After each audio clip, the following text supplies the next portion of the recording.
Donc sur cette réunion, du coup, Anne-Sophie, Jean-Christophe, si jamais vous voulez intervenir, n'hésitez pas pendant que je déroule. Donc le principe de cette réunion, donc c'est bien sûr dans la perspective du déploiement de Chorus Pro en Polynésie française d'ici l'année prochaine. Donc ce sera une réunion qui vous permettra déjà de commencer déjà à connaître les notions clés et les principales notions pour connaître l'utilisation de Chorus Pro, puisque vous aurez un petit travail d'organisation à faire en amont de votre entrée sur le portail, parce que vous devrez gérer des utilisateurs, vous devrez gérer des structures. Donc les structures dans Chorus Pro, on le verra, c'est ce qui représente une entité, donc qu'elle soit publique ou une entreprise dans Chorus Pro. Donc on va déjà faire une première partie un peu théorique sur ces notions clés. Et ensuite, on passera donc plus spécifiquement sur le traitement des factures dans Chorus Pro. Alors, je pense qu'un certain nombre d'entre vous, vous l'utilisez peut-être déjà si jamais vous facturez vous facturez l'État, puisqu'il y a une obligation depuis 2017 de déposer les factures par voie dématérialisée à destination de l'État. Donc, peut-être que certaines notions, notamment sur la transmission de factures, ça vous parlera un peu.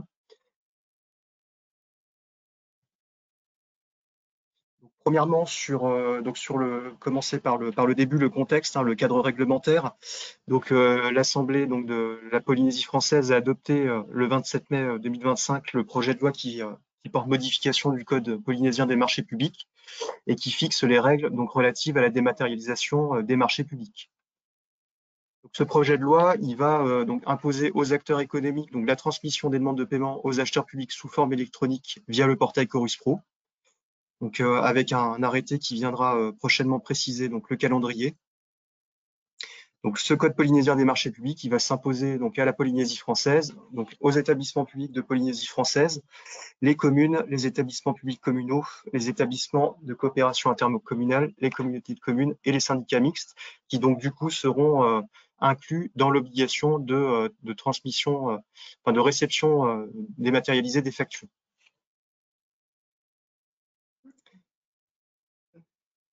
Par rapport à ce cadre réglementaire, ce qui est projeté pour le moment, donc c'est une mise en place progressive de Chorus Pro. Donc, ce qui a été choisi en Polynésie, c'est de mettre en place de déployer en fait la solution donc au 1er janvier 2026 pour les marchés dont le montant est supérieur ou égal à 8 millions de francs pacifiques hors taxe. Et au 1er janvier 2027, les marchés dont le montant est sera supérieur ou égal à 500 000 francs pacifiques hors taxe. Là, peut-être, je ne sais pas, côté DGFiP, si vous voulez faire des précisions par rapport au cadre réglementaire. Pas spécialement, simplement sur l'aspect que tu as précisé concernant l'obligation pour l'État. En fait, on n'a pas le texte ici pour obliger à déposer pour les factures de l'État, mais les services l'imposent fortement malgré tout, même si le contexte réglementaire n'y est pas. Voilà, c'était juste la précision, un petit détail réglementaire. Le texte n'a pas été étendu pour l'obligation de dépôt, même pour les services de l'État. Par contre, effectivement, le projet, pour le moment, reste celui-ci.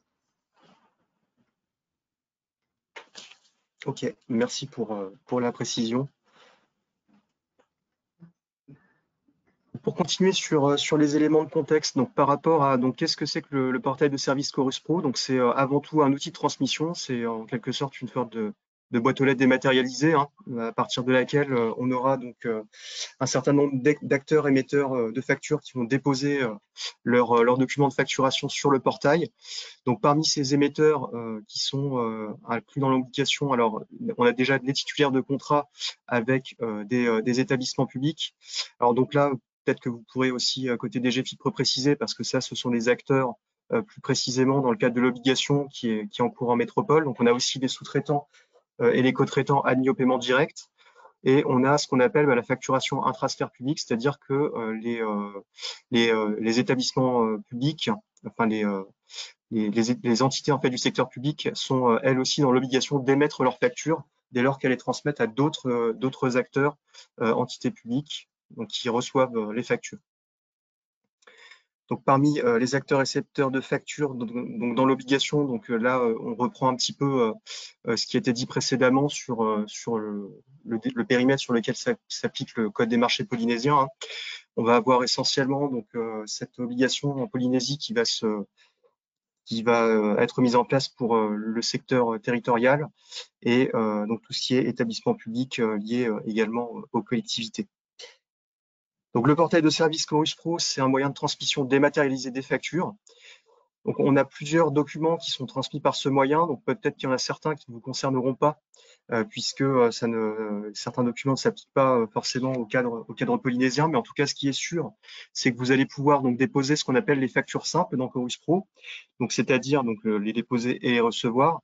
Donc les factures simples, en fait, on entend par factures simples des factures qui sont passées dans le cadre de marchés de fourniture et de services. Vous pouvez aussi donc déposer les avoirs sur Chorus Pro, les factures de sous-traitants ou de co-traitants. Et vous avez également, alors on a un module, une application dédiée pour les factures de travaux, donc les factures qui sont déposées dans le cadre du CCAG de travaux publics en métropole, en tout cas. Et après, vous avez d'autres types de documents, donc qui sont le dépôt de mémoire de frais de justice. Donc là, on est hors du contexte de la facturation. C'est pour notamment juste pour l'information, les prestataires qui sont réquisitionnés par la justice dans le cadre de certaines enquêtes qui du coup se demandent à être payés de leurs prestations.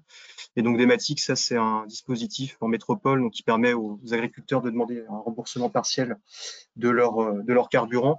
Ça, je vous l'évoque juste pour information parce que vous le verrez peut-être sur Chorus Pro, mais du coup, ce ne seront pas forcément des applications que vous allez utiliser dans votre cadre.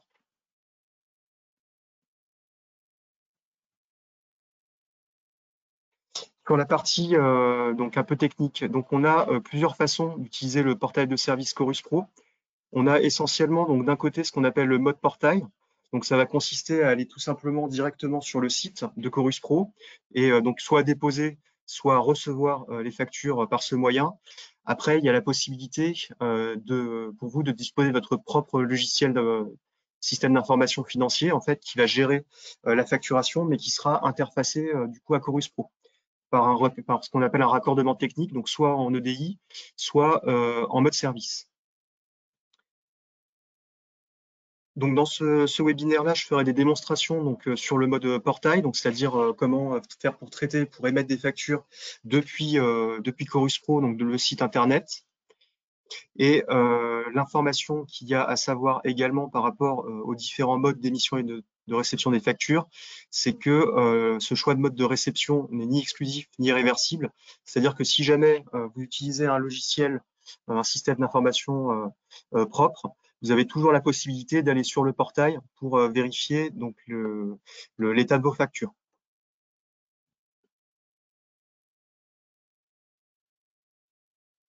Donc, je ne vais pas rentrer trop sur les aspects techniques en fait pendant cette réunion, hein. Ça sera essentiellement voir donc déjà les notions clés et puis comment s'organiser dans Chorus Pro et comment gérer ces facturations.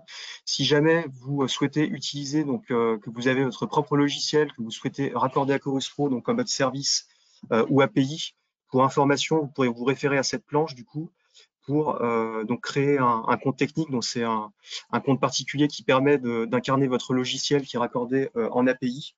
Donc c'est un compte utilisateur qui est vraiment pour le coup technique, hein, que vous n'utiliserez pas pour vous connecter au portail et rechercher vos factures.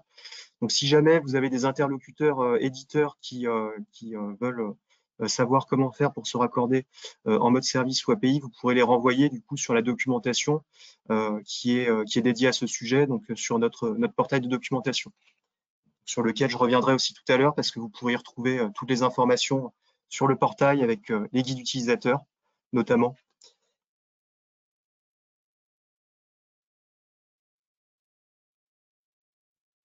Donc le portail de service l'accueil. Donc lorsque vous allez sur le portail Chorus Pro, donc vous rentrez l'adresse dans votre navigateur internet et vous tombez sur cette page d'accueil. Donc page d'accueil dans laquelle vous allez retrouver donc un certain nombre, donc déjà des onglets en haut à gauche de votre écran qui vous permettent d'adapter le contenu qui est proposé donc de documents, puisque vous aurez la possibilité de récupérer un certain nombre d'informations, de guides utilisateurs et d'autres et des applications qui seront filtrées en fonction du type d'entité que vous êtes. Donc, vous pouvez déjà filtrer sur ça en haut à gauche de l'écran. Ensuite, vous avez donc la barre tout juste en dessous, donc qui vous permet donc d'accéder à ce qu'on appelle les domaines. Donc les domaines, c'est ce que vous voyez, ce qui est encadré dans la partie 4 là. C'est les domaines, c'est ce qui regroupe un certain nombre d'applications. Donc par exemple, dans le domaine facturation, vous allez retrouver les applications facture émise, donc qui permettent d'émettre des factures dites simples, donc au marché de fourniture et services. Vous aurez une application facture de travaux, etc. Donc c'est à partir de ce domaine-là que vous pourrez soit traiter, soit émettre vos factures. Après, vous aurez un deuxième domaine qui va nous intéresser, c'est le domaine organisation. Ça, c'est le domaine qui va vous permettre en fait de gérer donc votre structure dans Chorus Pro, donc votre structure, ce qui représente votre entité publique dans Chorus Pro, et de gérer les éventuels utilisateurs qui seraient rattachés. Donc on va se focaliser plus précisément sur ces deux domaines-là. Donc, notion importante à comprendre pour utiliser Chorus Pro. Donc, bien distinguer déjà le fait que dans Chorus Pro, vous avez d'une part un compte utilisateur qui va vous identifier vous en tant qu'individu. Donc, c'est un compte qui est donc pour les entités publiques, soit c'est un compte qui est comment dire, par lequel vous accédez à Chorus Pro via le PIGP, donc un compte qui reprend en fait votre nom, prénom abrégé avec un -xt derrière pour l'identifiant. La structure, c'est ce qui va vous identifier en tant que fournisseur ou en tant que structure publique dans Chorus Pro. Donc le principe, c'est que comment ça s'articule ces deux notions d'utilisateur et de structure. C'est que le compte utilisateur, c'est ce qui vous identifie dans Chorus Pro. Un compte utilisateur, il doit être rattaché à une structure. Donc, un compte utilisateur doit être rattaché à une structure parce que le rattachement à la structure vous permet d'accéder aux applications. Et les applications, c'est les fonctionnalités qui vous permettent donc notamment de gérer vos factures, de gérer vos structures, etc. Donc, un compte utilisateur doit être rattaché à au moins une structure. Vous pouvez avoir un compte utilisateur qui est rattaché à plusieurs structures. Si jamais vous gérez par exemple des facturations pour plusieurs collectivités, vous pouvez vous rattacher à plusieurs structures, donc identifiées par un numéro SIRET. Et inversement, vous pouvez avoir plusieurs comptes utilisateurs qui sont rattachés à une structure.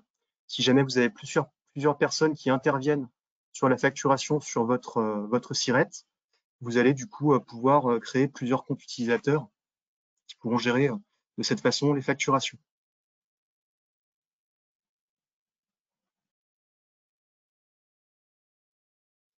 Je vais peut-être juste faire, avant de détailler les différentes notions, je vais peut-être juste faire un arrêt sur les questions, voir si vous avez des points à préciser.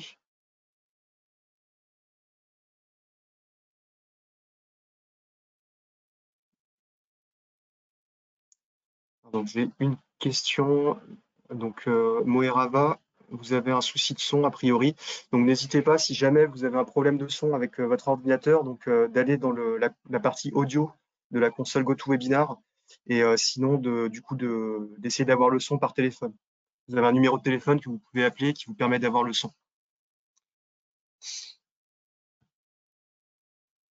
Et alors, est-ce qu'on peut avoir le PowerPoint à la fin? Donc ça, vous pouvez le récupérer tout de suite. Donc pareil, dans la console GoToWebinar, vous avez un bloc documents à distribuer.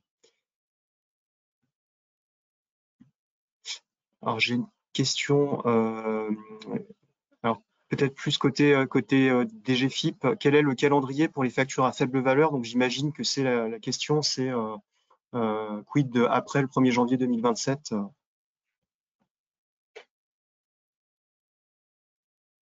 Pas du marché.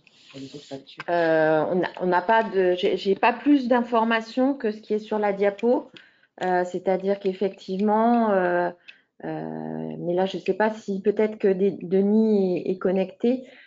Pour l'instant, ce que j'ai mis, c'est le projet qui est prévu dans les textes réglementaires qui ne sont pas encore parus, mais j'ai pas d'autres informations. Pour l'instant, c'est 8 au 1er janvier et ensuite au-dessus de 500 000 pour le 1er janvier suivant.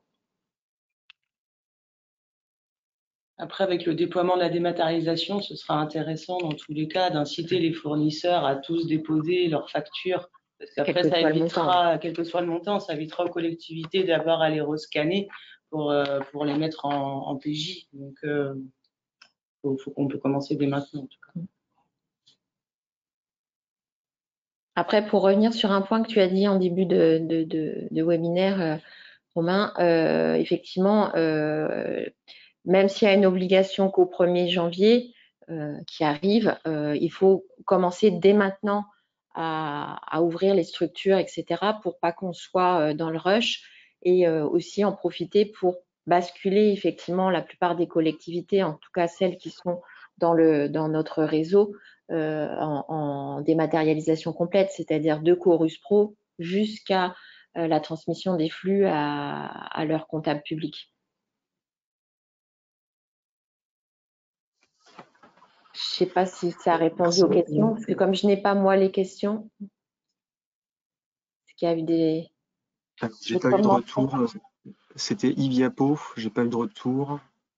Ok. Et combien tu as de personnes finalement connectées, Romain? Là, on en est à, je regarde, on est 64 du coup connectés. Très bien. Merci.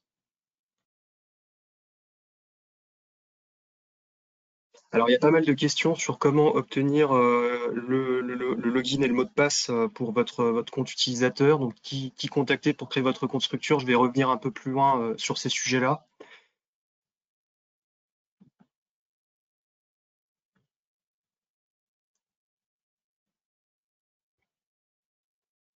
Alors, pouvez-vous expliquer la différence entre scanner et numériser pour l'introduction des factures dans Chorus Pro? Alors, ce que je vous propose, c'est pareil, je reviendrai un peu plus tard là-dessus, puisqu'on verra plus spécifiquement la facturation. Là, on va être juste déjà sur la première partie, vraiment sur les notions clés et puis la gestion des comptes utilisateurs et des structures. Et je reviendrai sur ce point-là un peu plus loin. J'interviendrai aussi, si tu veux bien, sur ce point-là, Romain, parce qu'en fait, c'est pas lié à Chorus Pro, mais c'est si effectivement c'est déposé en direct dans la solution de comptabilité, on fait une grande distinction, nous, entre numériser et scanner. Donc, j'interviendrai à ce moment-là, mais pas en lien avec Chorus Pro, justement. Parce que Chorus Pro simplifie la vie sur ce point. Ok, parfait.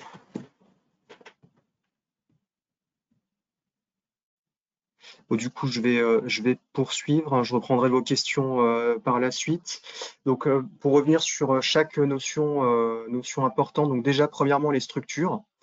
Le principe dans Chorus Pro, c'est que vous avez donc une structure qui identifie donc une entité publique ou un fournisseur.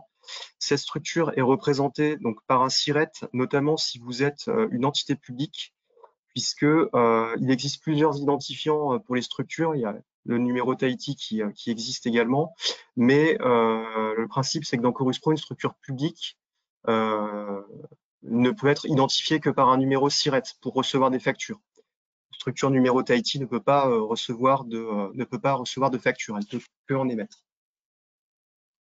Donc le principe, c'est que chaque structure, elle est identifiée donc de manière unique dans Chorus Pro, donc par son numéro SIRET pour les entités publiques.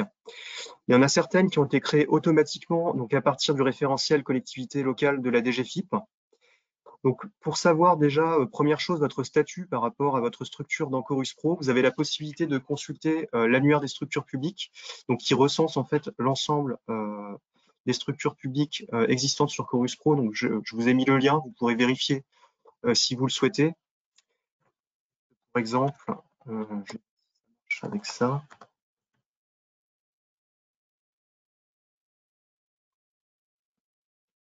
Le n'est pas au bon endroit, Romain. Il y a deux. Voilà, c'est ça. Ça devrait le faire. Oui, ça doit être mieux.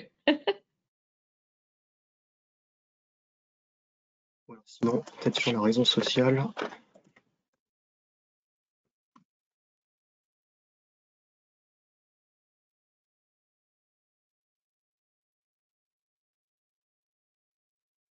Sinon, je vais faire la recherche sur le SIRET, ça sera plus. Essaye par commune Papeete, normal, ça, ou ville de Papeete ou commune de Papeete. Ouais. Sinon, Marie-Clémentine a un SIRET sous la main, si tu veux. D'accord. Là, juste pour exemple. Donc l'identifiant, quand vous verrez le champ identifiant dans Chorus Pro, généralement, ça se référera toujours au numéro SIRET. Est-ce que je vais pouvoir le... Décidément.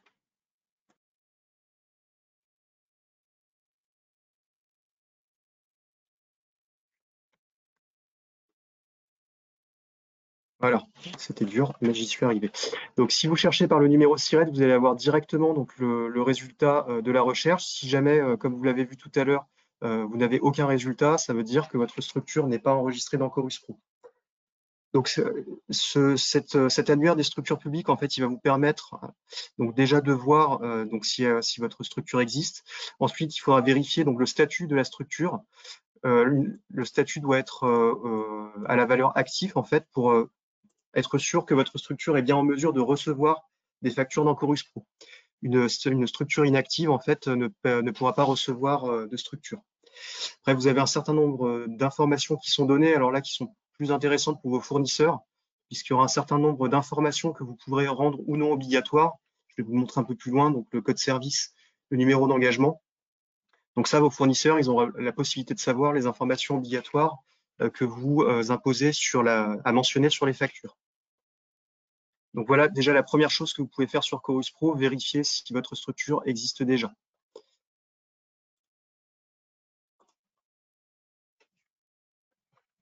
Donc, il faudra passer par la DGFiP pour créer votre compte et du coup pouvoir ensuite vous connecter sur Chorus Pro. La possibilité d'ajouter d'autres structures si vous le souhaitez, si vous avez d'autres numéros SIRET à partir desquels vous devrez gérer la facturation. Donc là, je vous remets juste les copies d'écran. Vous aurez du coup le chemin pour pouvoir créer de nouvelles structures et éventuellement l'activer si jamais vous constatez que la structure n'est pas activée. Vous devrez vous connecter sur votre compte et dans gérer une structure, du coup, modifier la valeur, donc le type de demande. Autre notion importante après la structure, c'est les services. Donc, vous avez votre entité publique qui est identifiée par le SIRET, donc comme une structure dans Chorus Pro. Vous avez la possibilité de, en quelque sorte, diviser cette structure en plusieurs services. Donc, l'avantage du service, c'est que ça vous permet de router les factures lorsque vous avez plusieurs services qui gèrent la facturation. Supposons que vous aurez un certain nombre d'utilisateurs qui seront amenés dans le cadre, par exemple, d'une mairie. Si on a, par exemple, un service urbanisme et que d'un autre côté, on a, je ne sais pas, un service petite enfance ou autre, vous pouvez avoir donc du coup des utilisateurs qui seront amenés à gérer uniquement les factures de leur service. Donc à ce moment-là, vous allez habiliter les comptes utilisateurs sur le service donc correspondant à l'utilisateur, et à ce moment-là, il ne recevra que les factures qui auront été déposées à l'attention de son service. Donc voilà pour l'avantage en termes de routage des factures. Et donc ça permet de mieux répartir le travail au sein d'une même organisation. Ça vous permet de ne pas avoir une liste de factures à traiter qui reprennent l'ensemble des factures reçues par votre entité publique, mais ça peut vous permettre de les filtrer uniquement sur un service. Pour chaque structure publique, vous allez pouvoir rendre obligatoire la saisie du code service par le fournisseur sur la facture. Donc, si vous avez créé des services, vous pouvez mettre sa mention obligatoire. Cette option-là, vous pourrez la paramétrer. Je reviendrai dessus un peu plus loin. Donc, si le code service est obligatoire, vous devez le communiquer au fournisseur, puisque si jamais le fournisseur ne rentre pas le code service lors du dépôt de sa facture, il n'aura pas la possibilité de vous l'envoyer. Il faudra bien penser, si jamais vous choisissez cette option, donc à demander, du coup, à bien diffuser l'information du code service sur lequel le fournisseur devra déposer votre facture. Enfin, chaque service est identifié par un code et un libellé. Donc, vous ne pouvez pas avoir deux services identifiés par le même code au sein d'une même structure. Par contre, vous pouvez créer un même code service sur plusieurs structures différentes. Donc ça, les codes et les libellés, donc ce sera des notions qui seront à votre charge du coup, lorsque vous allez définir votre organisation. Donc c'est un peu ça le premier travail qu'il faudra faire aussi en amont de l'entrée sur Chorus Pro, c'est de réfléchir à votre organisation. Est-ce que vous voulez une structure sans service, une structure avec plusieurs services, gérer la facturation sur plusieurs structures? Donc ce sera un point du coup à réfléchir.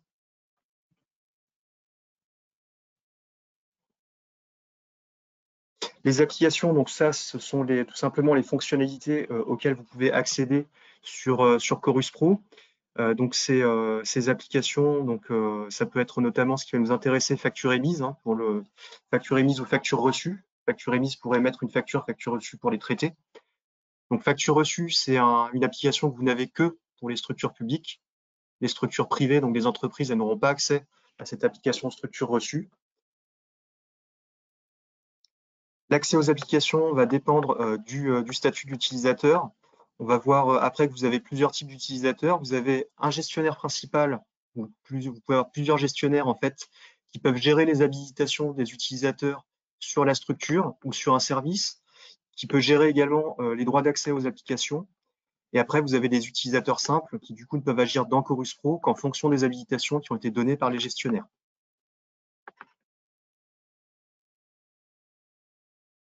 Donc ici, vous avez l'ensemble des applications accessibles pour les structures publiques. Vous n'allez pas toutes les utiliser, parce que notamment, les frais de justice et remboursement de taxes, ça ne devrait pas vous concerner.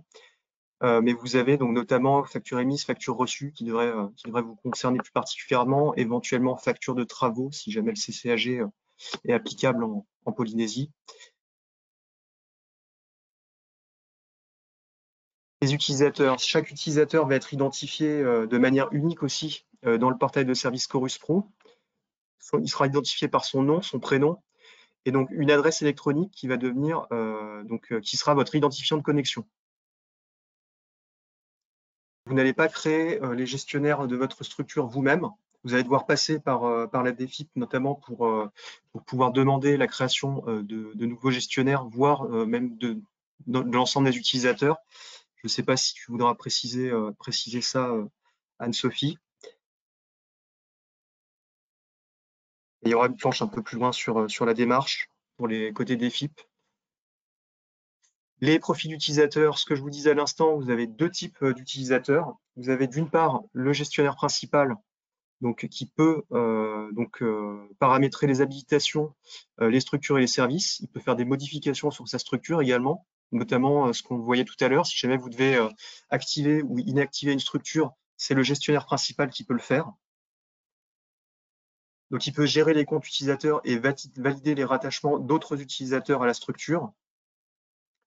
C'est-à-dire que vous pouvez avoir de nouveaux utilisateurs qui arrivent, qui vont demander un rattachement sur votre structure. Il faudra toujours passer par l'approbation du gestionnaire principal pour autoriser un nouvel utilisateur à se rattacher à la structure et donc à agir sur cette structure. Il peut également donc gérer les habilitations des autres utilisateurs et le gestionnaire principal peut également transférer son rôle, si besoin, à un autre utilisateur, notamment s'il quitte la structure dans laquelle il travaille. Après, vous avez les utilisateurs simples, donc qui n'ont pas de droit d'administration sur les structures ou sur les utilisateurs, donc il pourra uniquement agir en fonction des habilitations qu'on lui a données. Donc réfléchissez bien, du coup, à ces rôles, hein, de savoir à qui vous allez attribuer ce rôle de gestionnaire principal, donc qui aura le rôle d'administrateur de la structure et des utilisateurs. C'est un point qu'il faudra également réfléchir en amont. Autre prérequis, les paramètres obligatoires que j'évoquais à l'instant. Donc savoir si vous rendez obligatoire ou non le code service, donc la mention du code service sur les factures par le fournisseur, ou si vous rendez obligatoire ou non le numéro d'engagement sur la facture. Donc si jamais vous les paramètres obligatoires, il faut bien renseigner ces informations au fournisseur lors de la commande, puisque l'absence de ces valeurs entraînerait le rejet de la facture.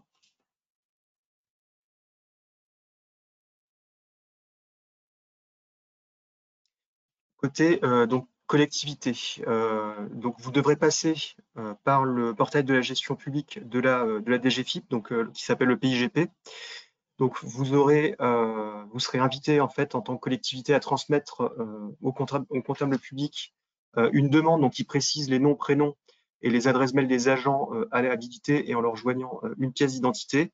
Vous avez ci-dessous l'adresse mail sur laquelle vous pouvez transmettre les demandes de création d'utilisateurs. Et vous devrez également signaler le nom de l'agent qui aura été désigné gestionnaire principal de la structure. Donc cet utilisateur pourra procéder à la création de structures publiques pour vos entités.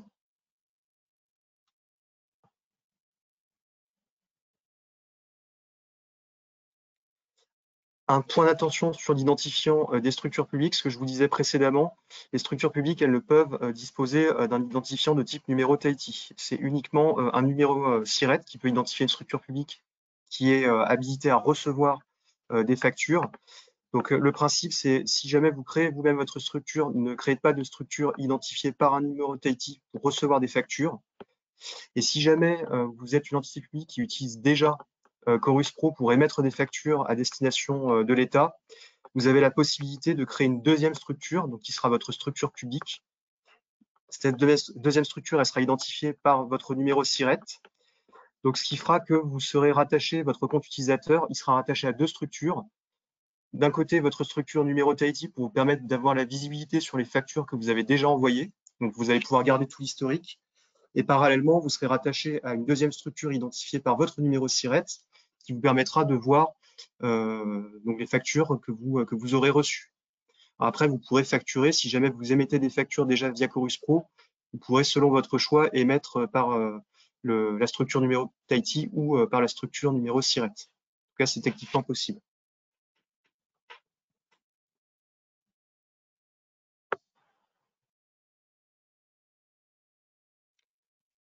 On a avancé sur les notions clés. Je vous propose de refaire une petite passe sur les questions.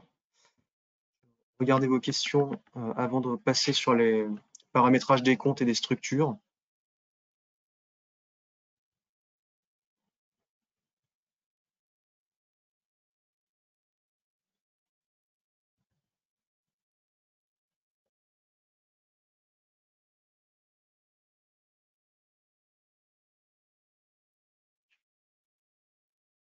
Alors, j'avais cru comprendre que la DBF s'occupait d'inscrire les services du pays dans Chorus Pro, mais qu'en est-il des établissements publics?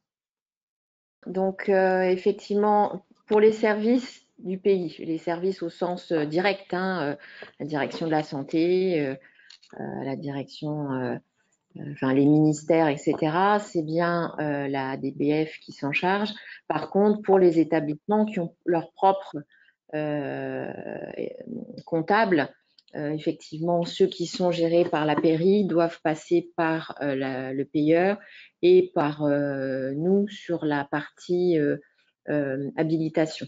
Donc, obligation de communiquer la pièce d'identité pour que le payeur puisse créer le compte en XT et ensuite Jean-Christophe, qui est le correspondant des maths, pourra faire l'habilitation à Chorus Pro.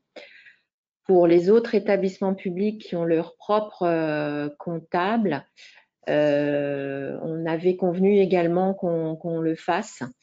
La seule difficulté, comme le disait Ralph, effectivement, c'est que certains n'ont pas encore leur numéro SIRET. Donc la première étape, je pense aux EPIC notamment, la première étape, ça va déjà être de récupérer ce numéro SIRET via l'ISPF et l'INSEE, et ensuite ils pourront revenir vers nous pour la création des différents comptes de gestionnaire et de l'utilisateur. Donc voilà. Donc ceux qui ont un comptable public DGFiP, ils passent avec leur comptable et nous ensuite, et ceux qui n'ont pas de comptable dans le réseau, ils passent directement par nous à l'adresse que tu as communiquée sur le diaporama.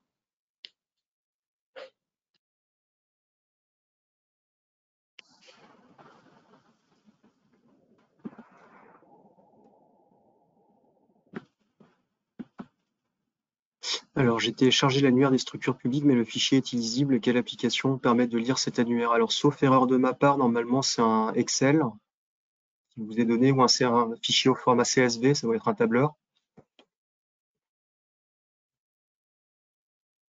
Alors, je n'ai pas bien entendu, en tant qu'EPIC, à qui demandons-nous le SIRET? À l'ISPF, il y a une procédure particulière pour pouvoir demander son SIRET à l'INSEE, mais il faut passer par l'ISPF.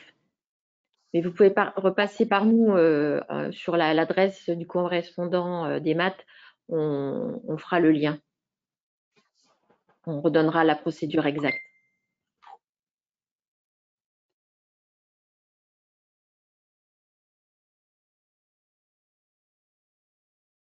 Donc, du coup, je pense qu'on a répondu à cette question. Je suis sur le site web et je ne retrouve pas mon établissement, donc j'imagine que c'est sur l'annuaire des structures publiques. Donc justement, on vient d'indiquer comment récupérer votre numéro SIRET. Parce que le mieux, c'est quand même de rentrer le SIRET si jamais vous voulez vous retrouver dans l'annuaire des structures publiques. Après, il est possible que le SIRET que vous ayez soit pas nécessairement celui qui est existant dans Chorus Pro. Après, si vous avez le numéro SIRET mais que l'établissement n'y est pas, ça veut dire que la structure n'est pas créée. Donc auquel cas, vous devrez la créer. L'annuaire des structures publiques, c'est bien uniquement l'annuaire des structures qui sont inscrites dans Chorus Pro.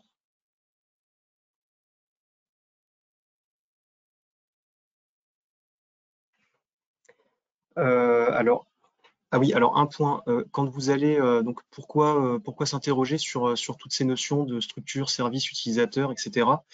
C'est-à-dire de bien préparer déjà votre organisation dans Chorus Pro, puisque à partir du moment où votre structure, vous aurez créé votre structure et que celle-ci sera active, vous serez amené à recevoir possiblement des factures dès le début, puisque vous avez des logiciels de facturation utilisés par les entreprises, en fait, qui vont identifier que votre structure est bien active dans Chorus Pro et donc elle est amenée à recevoir des factures. Donc c'est pour ça qu'il faut bien vous préparer en amont sur votre organisation, sur les utilisateurs qui seront présents sur Chorus Pro pour que vous soyez prêts du coup au moment de l'ouverture de votre structure à éventuellement commencer à traiter des factures qui pourraient arriver.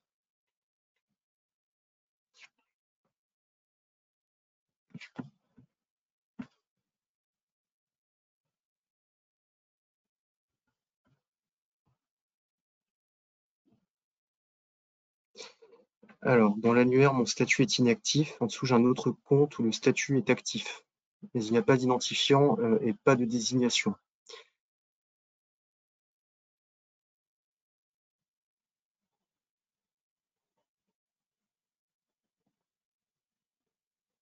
C'est peut-être éventuellement un service qui est identifié. Bon, j'ai pas, sans le visuel, je peux pas trop malheureusement vous aider là-dessus. En tout cas, vous aurez, si jamais il y a un souci, vous aurez la possibilité donc de vous tourner vers notre support Chorus Pro si jamais vous avez des difficultés. Mais ça, je l'évoquerai à la fin de la réunion.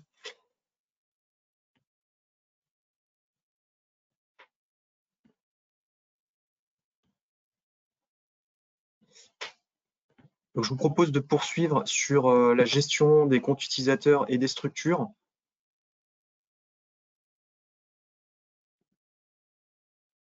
Lorsque vous serez sur Chorus Pro, que vous allez donc commencer les premières manipulations sur l'outil, vous aurez un certain nombre de choses à faire, quand même de vérifier votre compte utilisateur, c'est-à-dire que toutes vos informations sont bien celles que vous souhaitez voir par rapport à votre compte. Donc ça, c'est cette première étape de vérifier son compte utilisateur, ça sera pour tout le monde. Après, il y aura la mise à jour des informations de la structure. Alors ça, comme dit précédemment, c'est uniquement le gestionnaire qui peut gérer les informations de la structure. Ça permettra en fait au gestionnaire donc déjà de gérer les informations générales de la structure et ensuite notamment de choisir les paramètres, enfin les informations que vous rendrez obligatoires. Donc notamment, est-ce que vous voulez rendre obligatoire la mention du code service ou du numéro d'engagement sur votre structure? Et enfin, le gestionnaire pourra donc gérer les habilitations des utilisateurs qui sont rattachés à la structure. Donc il va gérer les approbations, c'est-à-dire qu'il va valider les demandes d'approbation reçues de la part de rattachement reçues de la part d'autres utilisateurs. Et il pourra gérer les habilitations de chaque utilisateur donc par service et par application.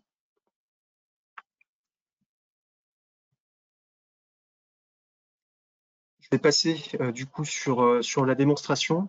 Je vais passer par le portail de test qui reproduit en fait Chorus Pro. Donc ça, on est bien dans le cadre portail. Donc j'ai rentré donc l'adresse de Chorus Pro. Je vais pouvoir me retrouver directement donc sur l'accueil. Donc premièrement, on va supposer que j'en arrive à ma première connexion.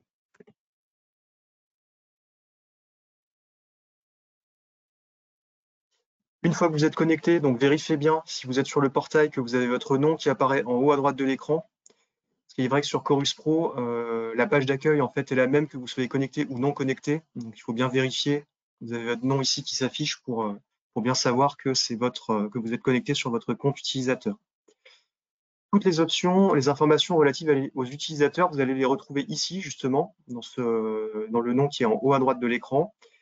Vous avez ici les informations relatives à votre compte, les informations relatives au rattachement que vous avez donc sur aux structures, sur quelle structure vous êtes rattaché, et vous avez également les informations relatives à vos habilitations, donc les applications sur lesquelles vous pouvez agir. Donc si je vais sur mon compte, là je retrouve mes informations personnelles, donc l'adresse de connexion qui est mon identifiant ici, prénom, nom, etc. Ici vous avez préférences notifications, qui vous permet de choisir si vous voulez recevoir des mails de Chorus Pro, notamment pour vous indiquer si vous avez par exemple des factures qui sont arrivées chez vous. Vous pouvez recevoir des mails des notifications quotidiennes en fait qui vont résumer l'ensemble de l'activité qu'il y a eu sur les structures sur lesquelles vous êtes rattaché. Les rattachements aux structures, donc vous allez avoir ici un tableau qui va résumer l'ensemble des rattachements aux structures de votre compte utilisateur.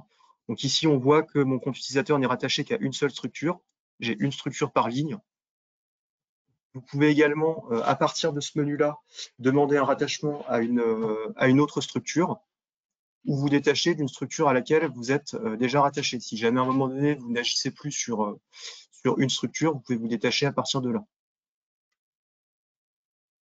Donc, demander un rattachement, ça va vous donner du coup un formulaire. Vous allez devoir déjà choisir si vous voulez vous rattacher donc à la MyStructure, donc à l'ensemble d'une structure, ou si vous voulez vous rattacher à une structure et à un service en particulier de cette structure.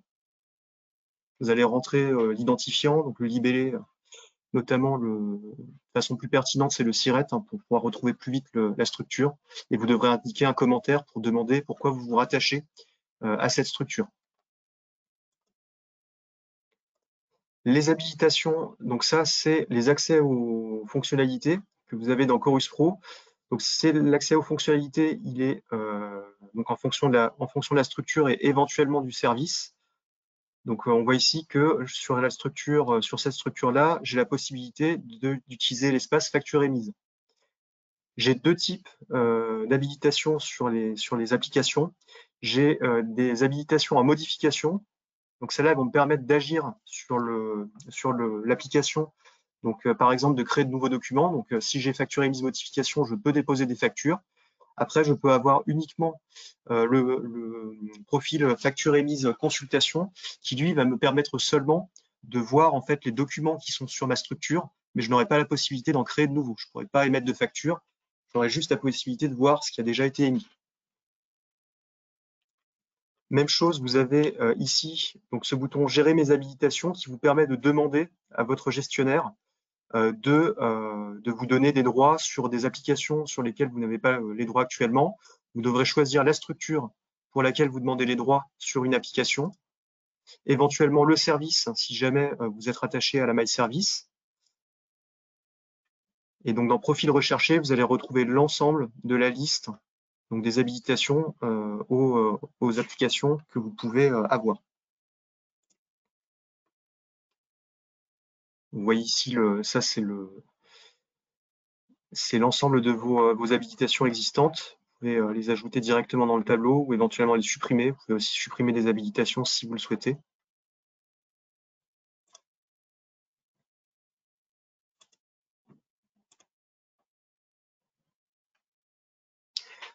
Donc ça, c'est au niveau de la gestion donc, de vos informations en tant qu'utilisateur, quel que soit votre rôle, gestionnaire ou utilisateur simple. C'est la première chose à faire lorsque vous serez sur Chorus Pro, donc de vérifier que vos informations sont bien bonnes et les rattachements et les habilitations également.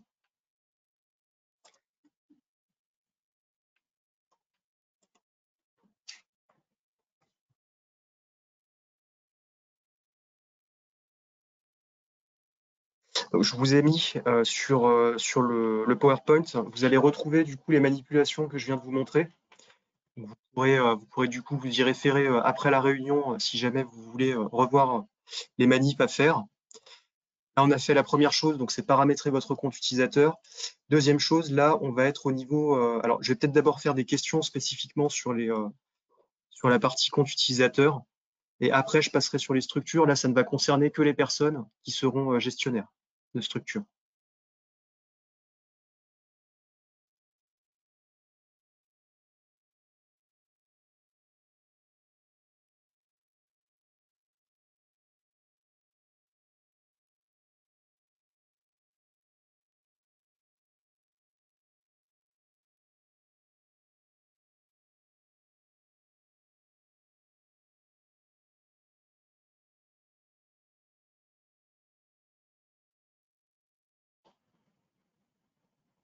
Alors, quand j'ai cliqué sur mes facteurs d'authentification, donc je comprends que vous avez déjà votre compte, on m'a mis accès non autorisé. Pourquoi? Peut-être parce que mon statut est inactif. Alors, si votre utilisateur est inactif, effectivement, c'est pas ça. Si vous êtes bien connecté, normalement, vous devriez pouvoir avoir accès à cette fonctionnalité. Alors après, peut-être que vous passez par un compte PIGP. Donc du coup, c'était Veiana qui a posé la question.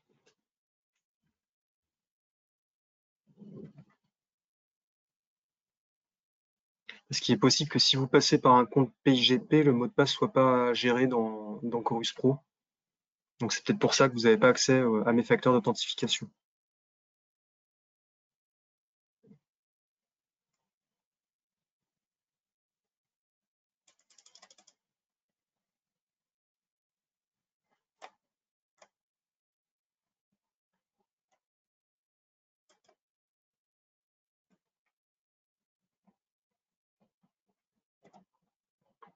Alors j'ai pas plus de questions pour l'instant, donc ce que je vous propose, c'est de passer sur la partie structure.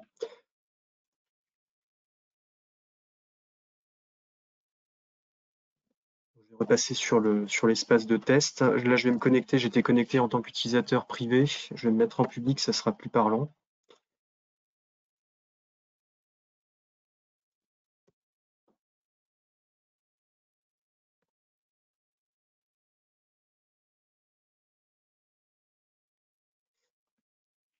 Donc là, je suis connecté en tant que gestionnaire d'une structure publique.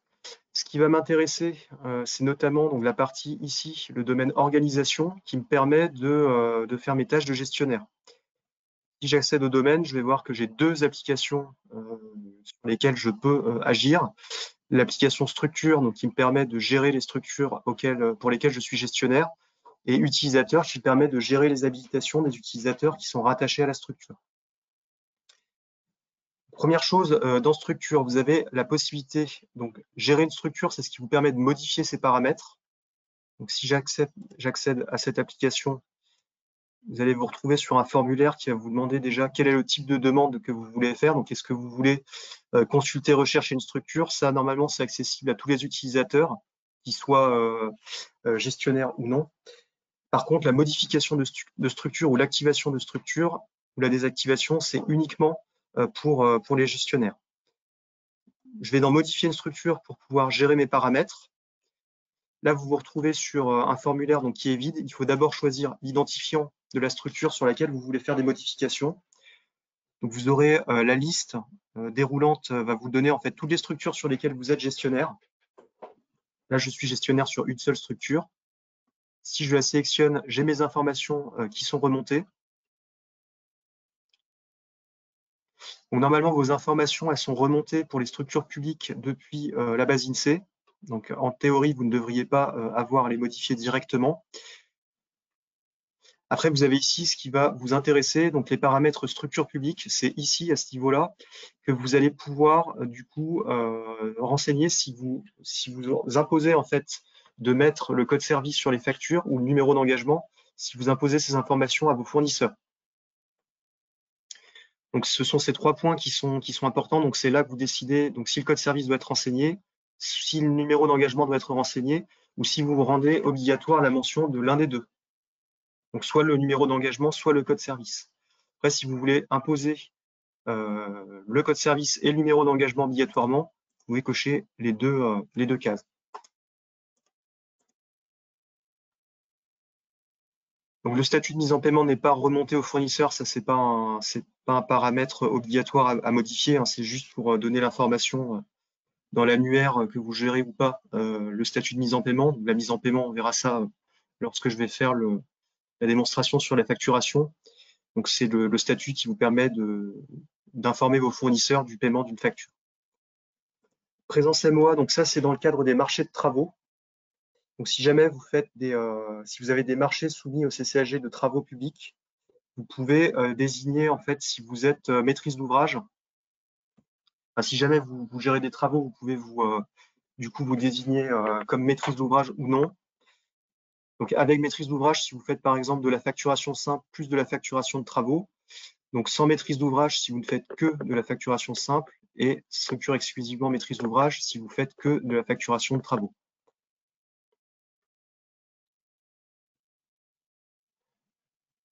Donc voilà pour les modifications. Donc là, je vais pas faire de modification, mais si j'avais voulu le faire, donc je clique ici sur soumettre pour terminer la manipulation. Je vais retourner sur mon application structure et c'est à partir de là que je vais pouvoir notamment créer des services. Si vous souhaitez donc diviser votre structure en plusieurs services, vous le faites ici en tant que gestionnaire.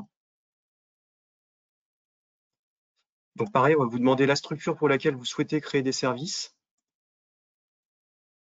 Et vous allez rentrer donc les informations de votre service.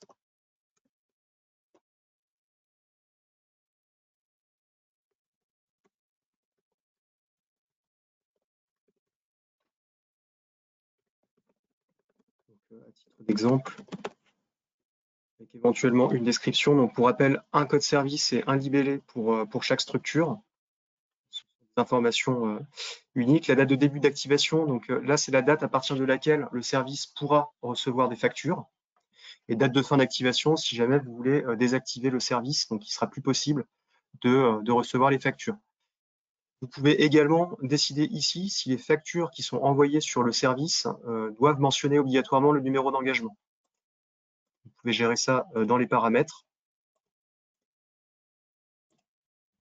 Donc, mettons que je vais l'activer aujourd'hui.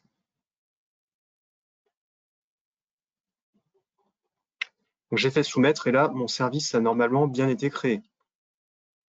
Dans gérer les services, je vais pouvoir gérer mes services existants. Donc c'est l'équivalent de l'application gérer mes structures, sauf que là, c'est pour modifier les informations d'un service en particulier.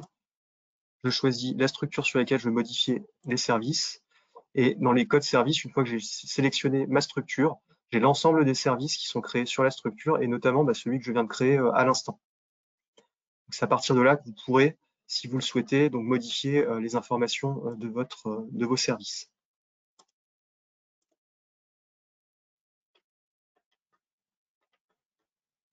Alors, vous avez aussi la possibilité de créer des pièces jointes. Donc ça, c'est si jamais, dans le cadre de facturation, il y a des pièces jointes que vous envoyez de façon récurrente lorsque vous émettez une facture. Ça peut être utile pour donc vous l'enregistrez sur la structure, la pièce jointe, et vous pourrez la récupérer directement après lorsque vous allez déposer votre facture.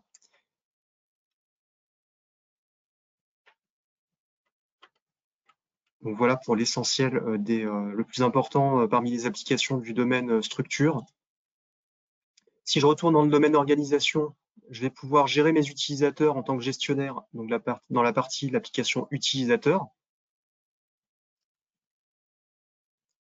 J'ai aussi la possibilité de demander un rattachement à une structure pour mon compte à partir de cette application.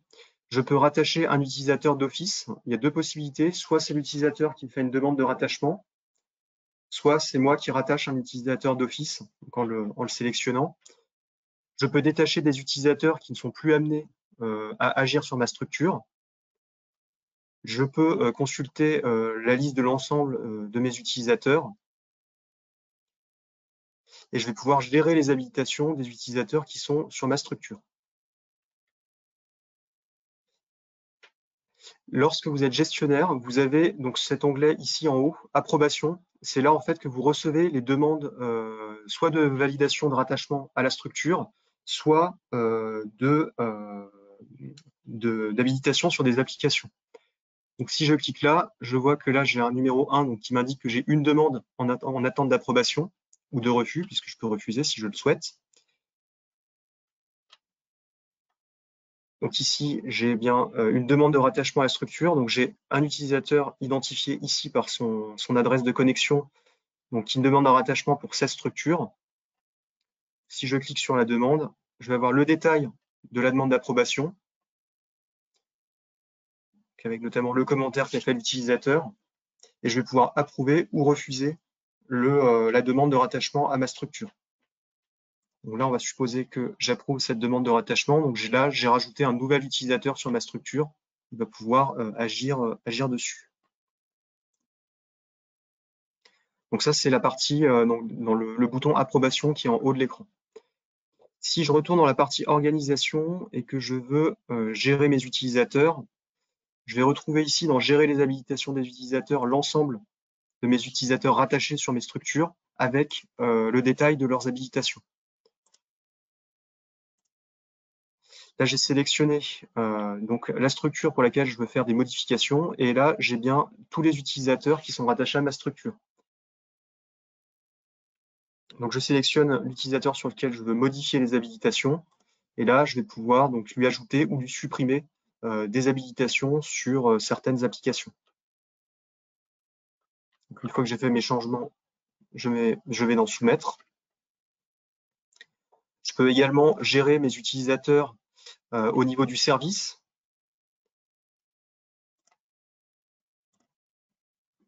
Donc là, j'ai aucun utilisateur attaché à cette structure, à ce service, pardon. Vous voyez que tout à l'heure, j'avais mes 3 utilisateurs attachés à la structure. Là, je ne vois que les utilisateurs qui sont rattachés sur le service. Et je suis la seule personne rattachée sur ce service-là puisque je n'ai personne dans ma liste.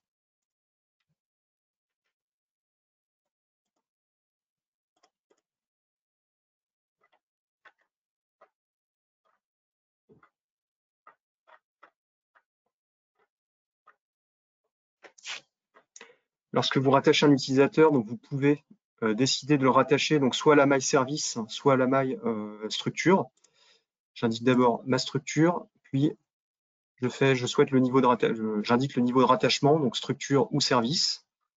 Et si je mets à la maille service, donc je vais avoir l'ensemble des services sur lesquels je peux habiliter mon utilisateur qui vont être affichés. Et du coup, je vais devoir cocher les services sur lesquels je veux mettre mon utilisateur.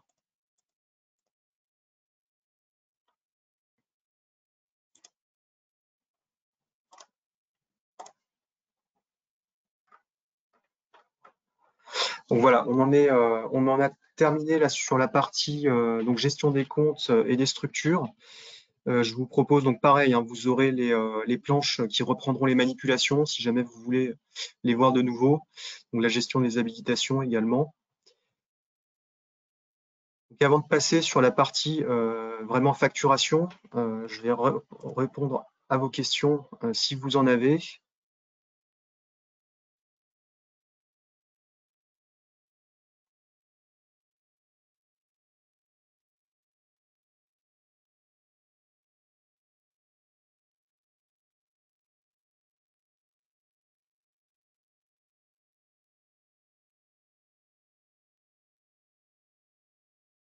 Est-ce qu'on peut transmettre sur Chorus Pro des titres de recettes d'une structure à une autre?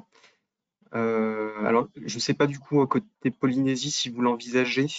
Peut-être je vais vous laisser peut-être préciser côté DGFIP. Oui, a priori, effectivement, par exemple, un titre de participation à comment dire, un syndicat intercommunal, des choses comme ça. Oui, bien sûr, vous pouvez déposer le titre sur Chorus Pro d'une collectivité à l'autre, pas de sujet. Après, la question est de savoir effectivement si par contre on est sur des factures comme des ordures ménagères, etc. Là, si c'est un paiement en régie, il vaut mieux à ce moment-là déposer la facture et pas le titre. En fait, il faut voir à quel moment vous voulez vous faire payer, c'est-à-dire au moment de la régie ou au moment du titrage. Donc, Si c'est au moment de la régie, c'est la facture. Si c'est au moment du titrage, comme pour une participation, bah, ce sera l'avis des sommes à payer qui peut être déposé.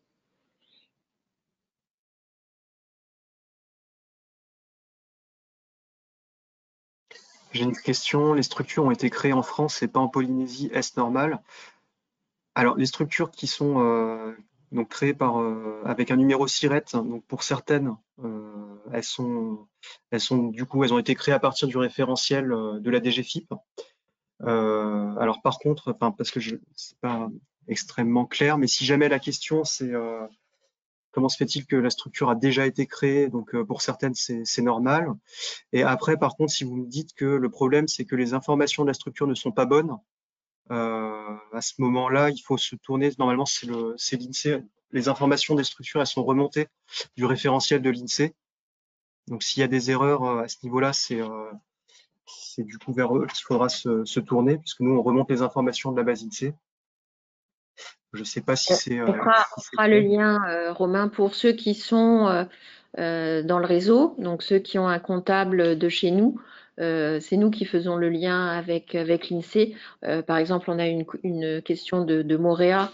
Effectivement, quand il y a une erreur, il manque une lettre, c'est pas dans le bon ordre. On avait eu le cas sur un syndicat. On corrige, on fait corriger. Il nous contacte par l'adresse que tu as communiquée dans le diaporama et on fait le lien. Par contre, pour les autres qui ne sont pas avec un comptable de chez nous, là, il faut qu'ils prennent contact effectivement directement avec l'INSEE.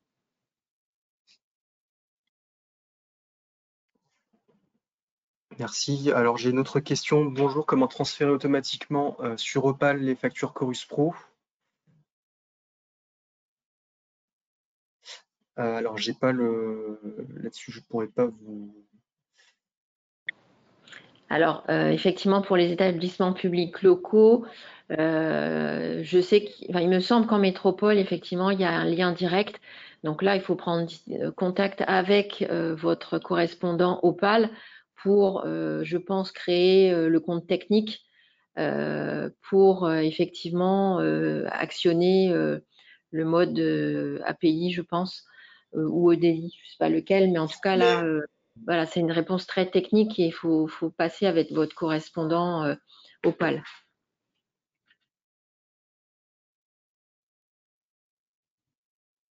Je verrai également de mon côté. De toute façon, je vais récupérer l'ensemble des questions à l'issue du webinaire.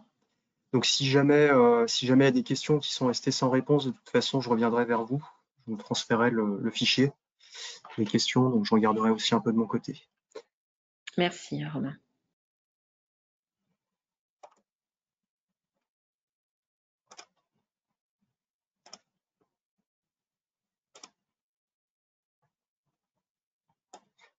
Alors, je ne vois pas d'autres questions.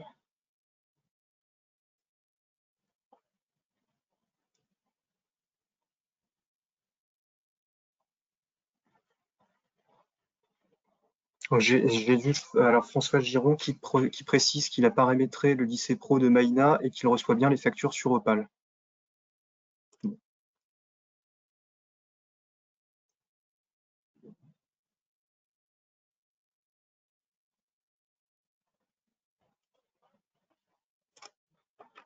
Et sinon, j'ai pas d'autres questions. On va poursuivre sur la partie, après avoir vu tout ce qui est gestion des organisations et des utilisateurs, on va passer sur le cœur du sujet, donc le traitement des factures dans Chorus Pro. Alors, sachant que ce que je vais vous montrer là, hein, toujours pour rappel, c'est uniquement la partie portail. Peut-être que certains d'entre vous vont utiliser leur propre logiciel de facturation, mais là, on va faire juste la démo sur comment traiter sa facture dans Chorus Pro sur le portail, sachant que de toute façon, vous avez toujours la possibilité, même si vous avez votre propre logiciel, de vous connecter sur le portail. Donc, le processus de traitement d'une facture dans Chorus Pro, donc votre fournisseur, dans un premier temps, il va déposer son fichier, donc sa facture au format PDF dans Chorus Pro avec les données de facturation associées. Vous allez, vous, service ordonnateur gestionnaire, recevoir la facture, donc récupérer les données de facturation et ensuite transmettre les informations à destination du comptable pour la suite du traitement. Et vous aurez la possibilité dans Chorus Pro d'appliquer un certain nombre de statuts de facture, donc ce qui permet en fait d'identifier l'état de traitement d'une facture. Vous mettrez à jour les statuts et le retour des statuts de traitement des factures permettra d'informer le fournisseur sur les différentes étapes de traitement des factures reçues. Les statuts de facture, vous avez alors en haut les activités qui correspondent aux statuts qui sont indiqués en bas. Donc le circuit, c'est que lorsque un fournisseur crée une facture dans Chorus Pro, elle va arriver, donc une fois qu'elle est envoyée par le fournisseur dans Chorus Pro, elle est passée au statut mise à disposition du destinataire quasiment instantanément. Donc cette mise à disposition du destinataire, c'est en tout cas en métropole, c'est ce qui définit la date de mise à disposition du destinataire, c'est le départ du délai de paiement. Ça, je ne sais pas si c'est également transposé, ça sera transposé en Polynésie, mais en tout cas de notre côté, c'est une information importante. Après, vous avez la possibilité… Pardon. Moi, je t'ai coupé, Romain, mais oui, c'est prévu également de la même manière. Mais voilà, il faudra attendre les textes, mais c'est envisagé fortement. Ok, merci. À partir de la mise à disposition du destinataire, donc vous avez à partir de là 2 possibilités. Donc soit la facture, il n'y a pas de souci, elle continue son chemin jusqu'à la mise en paiement. Donc vous avez la possibilité d'appliquer un certain nombre de statuts intermédiaires jusqu'à la mise en paiement. Donc le service fait, le mandatement, la mise à disposition du comptable, la comptabilisation, puis la mise en paiement. Alors, de notre côté, les statuts de traitement sont pas intermédiaires, sont pas obligatoires. Après, l'information qui peut être la plus importante pour le fournisseur, c'est au moins d'avoir la mise en paiement. Autre possibilité, il y a un problème sur la facture que vous avez reçue. Dans Chorus Pro, dans le portail, vous aurez la possibilité donc d'appliquer 3 statuts. Donc le premier, le rejet. Donc c'est ce qui va, c'est au cas où il y a des erreurs dans les données de facturation, par exemple. Donc à ce moment-là, vous rejetez la facture, elle est renvoyée au fournisseur et il devra recréer une nouvelle facture du coup pour pouvoir vous la transmettre. Donc le document que vous rejetez, il est définitivement rejeté, il ne peut pas être retransmis à l'entité publique. Pour essayer de simplifier un petit peu, pour éviter d'avoir des rejets trop nombreux, pour permettre aussi aux fournisseurs de pouvoir corriger certaines choses, on a mis en place des statuts à recycler et suspendus. Donc le recyclage, c'est dans le cas où votre fournisseur s'est trompé sur le numéro SIRET ou sur le code service ou sur le numéro d'engagement de la facture. Donc si vous appliquez le statut à recycler, ça va renvoyer la facture au fournisseur et il devra juste modifier les informations du SIRET, soit du code service, soit du numéro d'engagement en fonction de l'info qui a été erronée. Et il pourra vous renvoyer la facture sans avoir à la refaire. La suspension, c'est dans le cas où il manque des documents, des pièces justificatives. Vous verrez que vous avez la possibilité, lorsque vous envoyez une facture, de mettre des pièces jointes. Si jamais il manque des pièces jointes à la facture, des pièces justificatives que vous attendez, vous pouvez lui renvoyer la facture au statut suspendu et le fournisseur aura juste accès au bloc pièces jointes dans lequel il pourra rajouter les documents manquants et ensuite vous renvoyer la facture. Donc ça, c'est plutôt une bonne pratique à appliquer si jamais vous avez moyen de recycler ou de suspendre la facture plutôt que de la rejeter, c'est préférable.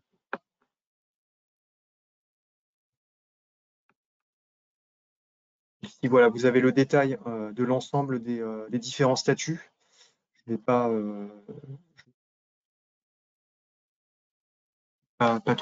trop m'attarder là-dessus. Sinon, vous avez, donc c'est ce qui est indiqué ici dans la colonne producteur, c'est-à-dire que vous avez certains statuts qui sont automatiquement renvoyés. Donc, par exemple, la mise à disposition du destinataire. Dès que la facture arrive, chez le destinataire, ça applique ce statut. Après, il y a les statuts qui sont appliqués manuellement par le destinataire. Donc, c'est par exemple le recyclage, le rejet, la suspension et tous les statuts de traitement intermédiaires.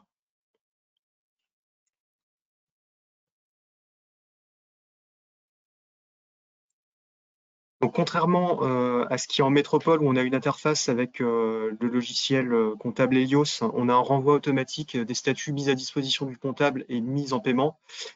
Pour le moment, la mise à jour des statuts de facture n'est pas automatisée. Donc, dans un premier temps, vous devrez du coup renvoyer manuellement les statuts de facture si vous, pour informer vos fournisseurs.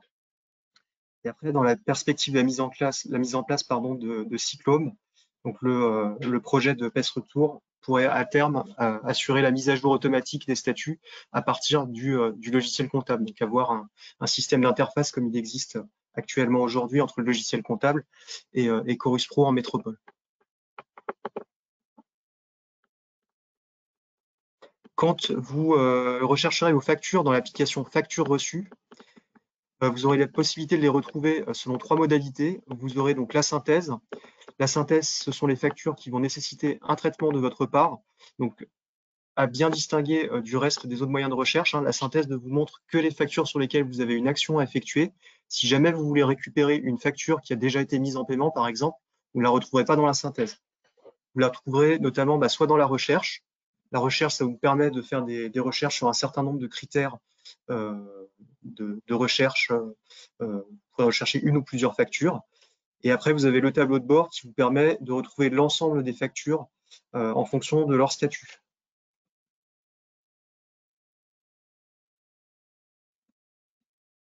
Pour le traitement des factures, je vais retourner sur l'application. Je vais changer de domaine. Donc jusqu'ici, j'étais sur organisation. Là, je vais passer sur le domaine facturation.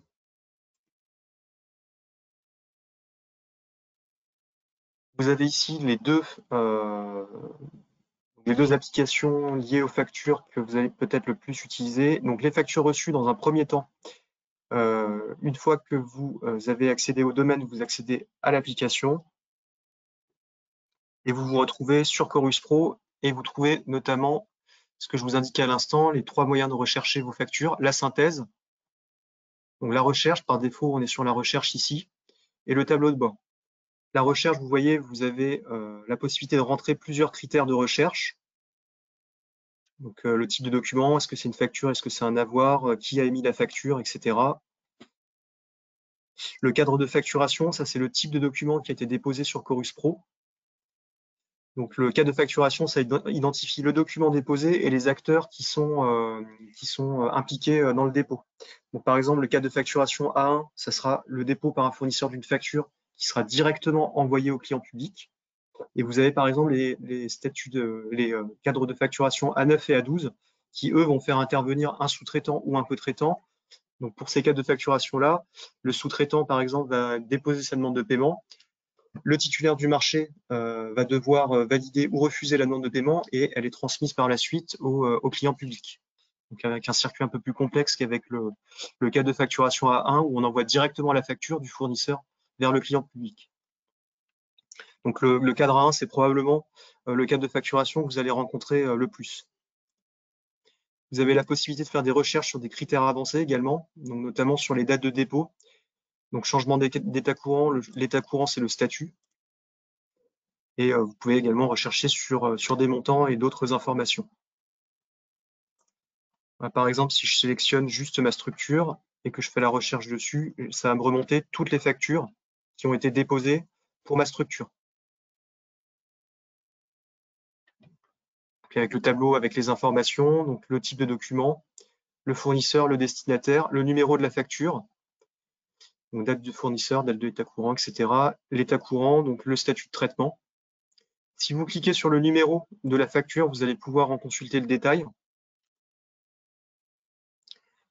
Donc là, je retrouve toutes les informations de ma facture. Je peux récupérer les pièces jointes qui ont été ajoutées sur la facture. Je peux voir aussi le suivi du traitement. Donc ça me permet de voir l'historique du traitement de ma facture. Là, je vois juste dans l'historique d'état, la date de passage, j'ai que l'état mis en paiement. Je sais que la facture a été mise à l'état mis en paiement le 13 décembre 2023.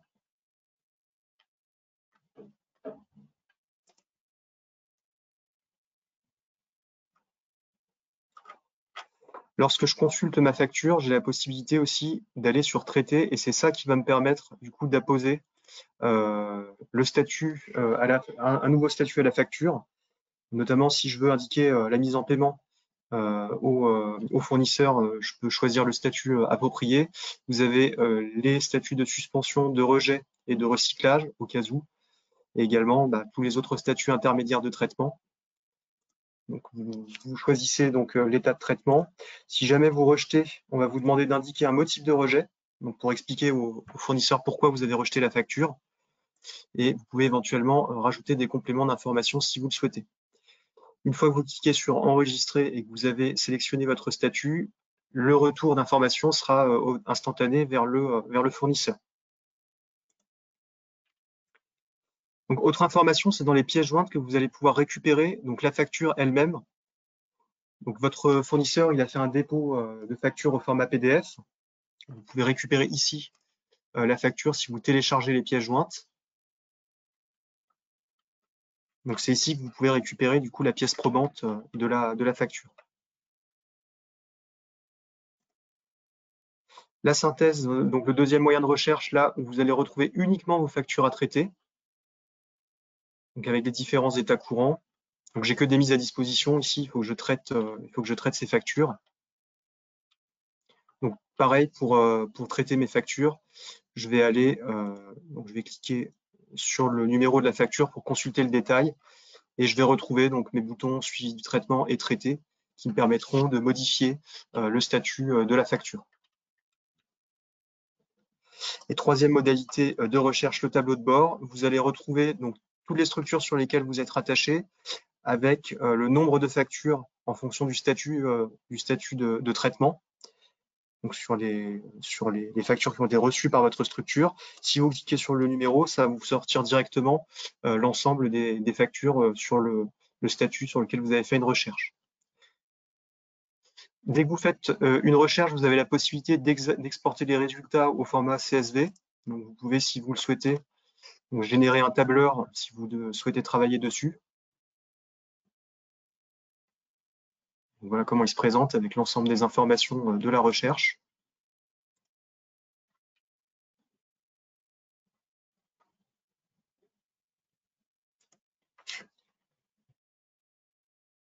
Donc voilà pour la partie traitement des factures, c'est relativement rapide, hein. Il faut juste récupérer la facture, récupérer la pièce jointe, le PDF, et pour le coup indiquer le statut de traitement de votre facture. Donc les manipulations sont relativement rapides. Je vous laisse le détail pareil sur le PowerPoint. Vous pourrez récupérer le parcours utilisateur pour traiter et rechercher une facture.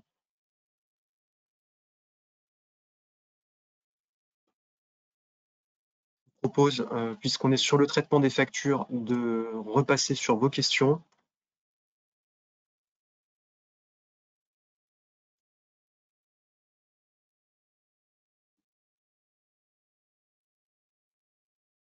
Donc François, vous précisez que des fournisseurs doublonnent leur envoi de factures Mail et Chorus Pro. Donc ils font un mail en parallèle de Chorus Pro. Effectivement, c'est pas nécessaire. Au contraire, le principe c'est que tout doit pouvoir être géré directement depuis Chorus Pro avec la traçabilité associée. Donc Iviapo, si le fournisseur fait une erreur de saisie de montant dans Chorus Pro, quel statut choisir? S'il y a une erreur sur le montant, à ce moment-là, vous pourrez rejeter la facture. Le recyclage ne s'applique que pour une erreur sur le SIRET, le code service et le numéro d'engagement. Et la suspension que s'il manque une pièce jointe.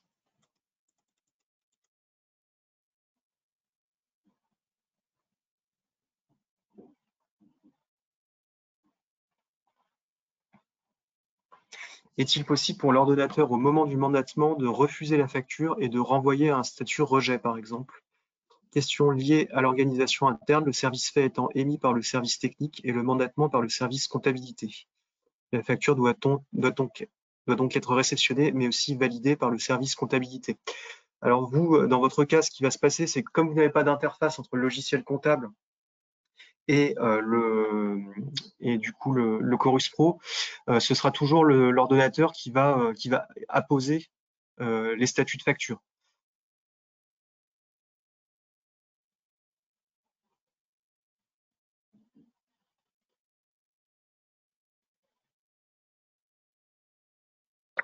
Je pense que là, la question, Romain, elle n'était pas comptable public, mais comptable en interne. Donc, là, nous, on ne peut pas répondre à cette question. C'est une question d'organisation. Il faut que ce soit des process en interne, savoir qui reçoit, est-ce que c'est les services techniques, est-ce que c'est les services comptables de la collectivité. Mais voilà, tu as répondu toi par rapport à un comptable public, mais je pense que la question s'adressait en interne parce qu'il parle ici localement, on parle aussi de comptable pour les services comptables de la collectivité ou de l'établissement. Donc là, il faut qu'il gère ça en interne et ça peut pas être rejeté. Comment dire, si le service n'est pas fait, oui, ça peut être rejeté, mais il faut voir qui fait ce rejet par des process internes.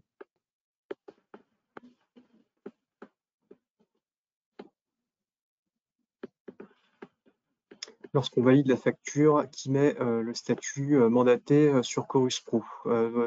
C'est pareil, c'est une question aussi d'organisation. Ça sera du coup l'ordonnateur qui aura la main sur les statuts. Après,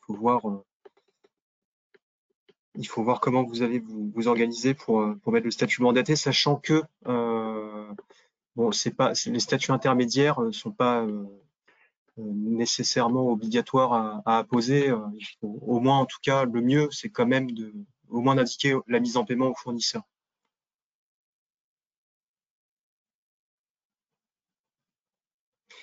Si la facture est mandatée et que le trésor la rejette, comment cela se passe-t-il? En tout cas, côté Chorus Pro, si jamais il y a un rejet de la facture, vous devrez l'indiquer au fournisseur par un renvoi de statut. A priori, après, si la question c'est hors Chorus Pro, je peux pas vraiment vous répondre sur ce point-là. Donc, ce sont les fournisseurs eux-mêmes qui créeront leurs accès à Chorus Pro. Alors oui, du coup, les fournisseurs, ils vont passer par ce que je vous indiquais tout à l'heure. Donc, de passer par le bouton créer son compte pour pouvoir du coup créer son compte utilisateur et enregistrer leur structure. Parce que du coup, les fournisseurs, ils auront eux-mêmes leur propre structure qui émettra les factures.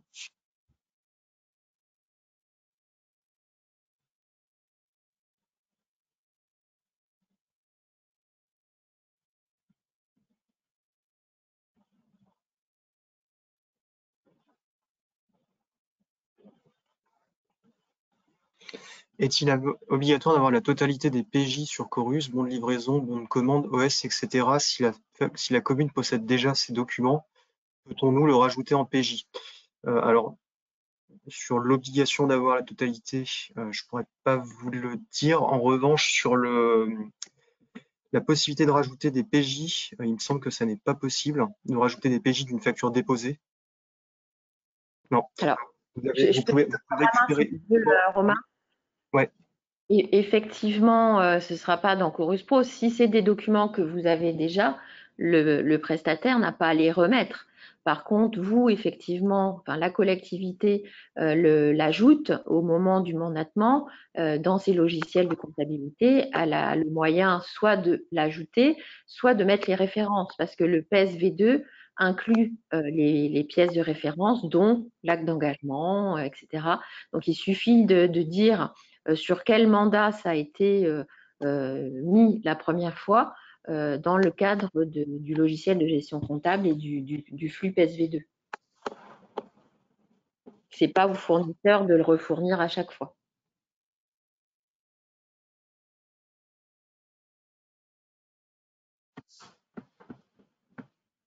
Ok, merci.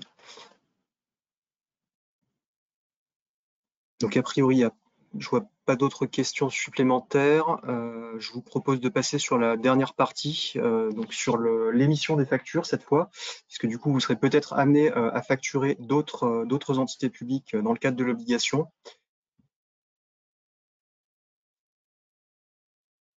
Donc, les entités publiques sont incluses dans l'obligation d'émettre des factures dématérialisées via Chorus Pro aux administrations relevant donc de l'État. Pour le coup, ça sera étendu aux collectivités territoriales polynésienne. L'avis des sommes à payer, donc c'est un document de facturation donc, qui est concerné par l'obligation de dématérialisation dès lors qu'il va manifester l'exécution d'un contrat en cours et qui va résulter de la fourniture d'un bien ou d'un service. Donc ce type de document est inclus dans l'obligation d'émettre à destination d'une autre entité publique. En tant qu'émetteur, vous aurez besoin de 3 données, au moins du SIRET, ça c'est sûr, parce que ça, ce sont les données d'adressage. Dans Chorus Pro, le SIRET, c'est comme l'adresse postale pour un document papier, enfin pour un envoi papier. Donc le SIRET permet d'identifier le récepteur de la facture. Vous aurez besoin du SIRET destinataire, donc de l'entité que vous allez facturer. Et éventuellement, si jamais votre l'entité publique que vous facturez rend obligatoire le code service et le numéro d'engagement, il devra vous les renseigner.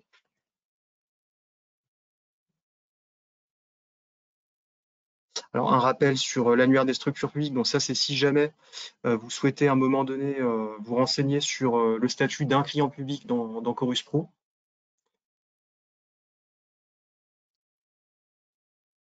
Et en passant pour le dépôt de facture, donc ce sera exactement le même processus, en tout cas sur le portail, que ce que vous voyez donc ce sera le même processus pour vous que pour les entreprises. Donc là, ce que je vais vous montrer, c'est aussi bien la situation où ça pourrait être vous qui déposez une facture vers une entité publique, ou ça pourrait être un fournisseur qui dépose également une facture vers un de ses clients. C'est les mêmes écrans, c'est les mêmes manipulations. Donc dans votre cas, vous aurez uniquement la possibilité d'utiliser le dépôt de facture, en tout cas sur le mode portail. Le dépôt de facture, c'est ce qui va vous permettre en fait de charger le PDF de la facture que vous aurez préalablement conçu. Donc la première étape, ça sera de récupérer votre PDF.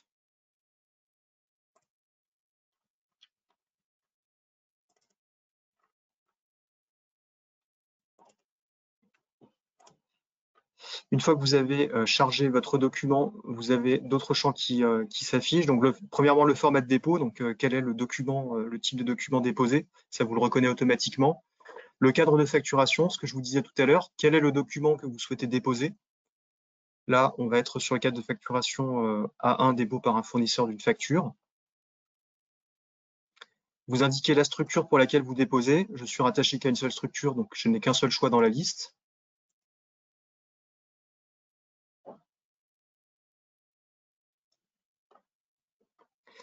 Et à partir de là, donc vous voyez, il y a eu une reconnaissance de caractère, c'est-à-dire que j'ai un certain nombre d'informations de ma facture qui ont été reportées directement dans le formulaire ici.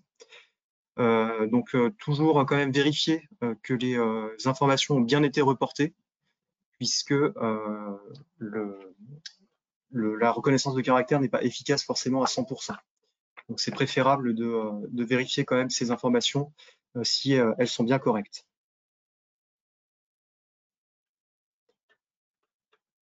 Donc, première chose ici, dans le destinataire de la facture, vous allez mettre toutes les informations relatives à l'adressage. Donc, premièrement, le SIRET destinataire de votre facture. Numéro SIRET.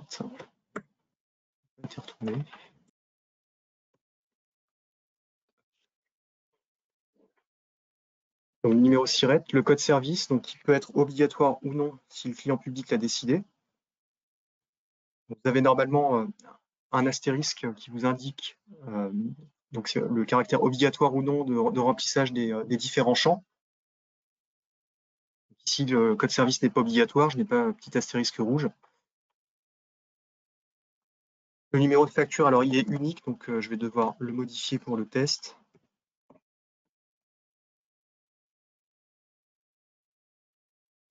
La devise, donc c'est ici notamment que vous pourrez choisir la devise le franc Pacifique,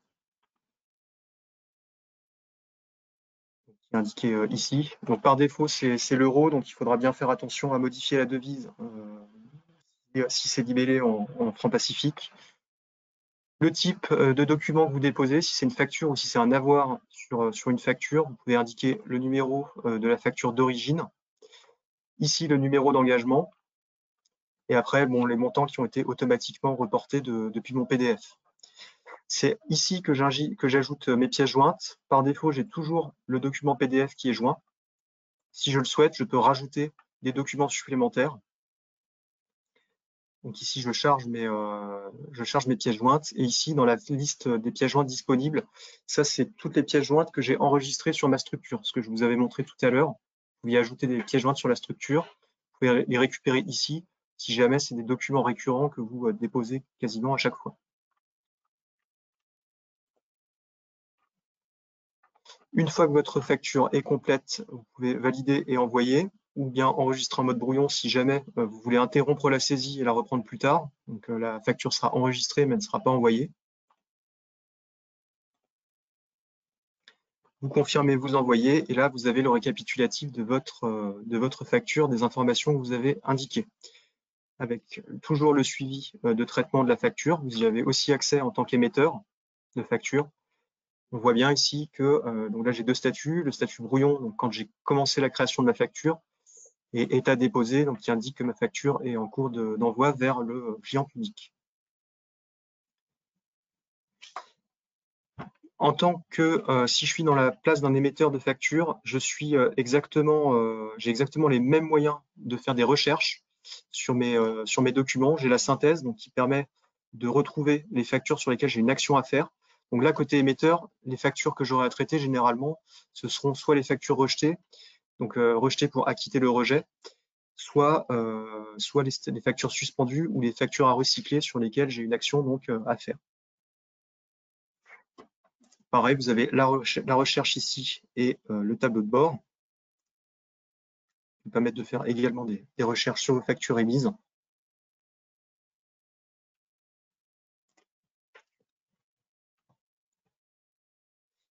Vous retrouverez aussi les manipulations donc, sur le support.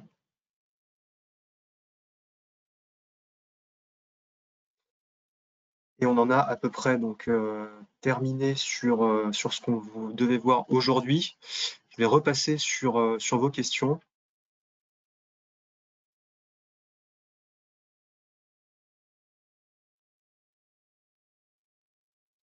Donc, PDF, il s'agit bien du format OCR. Alors, effectivement, quand on dépose dans Chorus Pro, de ce que j'ai compris, ça peut être un PDF classique. Par contre, si effectivement vous voulez le mettre directement dans votre logiciel de comptabilité, là par contre, il faut le numériser et avoir un format OCR, une OCRisation, une numérisation, parce qu'effectivement, sinon, on n'a pas la possibilité de faire des recherches sur la facture. Donc, c'est là où, effectivement, je dis c'est préférable de faire passer par Chorus Pro parce que d'office, le format qu'on reçoit est consultable. On peut faire des recherches dessus. Donc, c'est là où je voulais intervenir. Quand vous recevez pas par Chorus Pro, que vous recevez la facture par papier, là, il faut effectivement la numériser pour l'intégrer dans votre logiciel de gestion comptable. Je ne sais pas si c'est clair.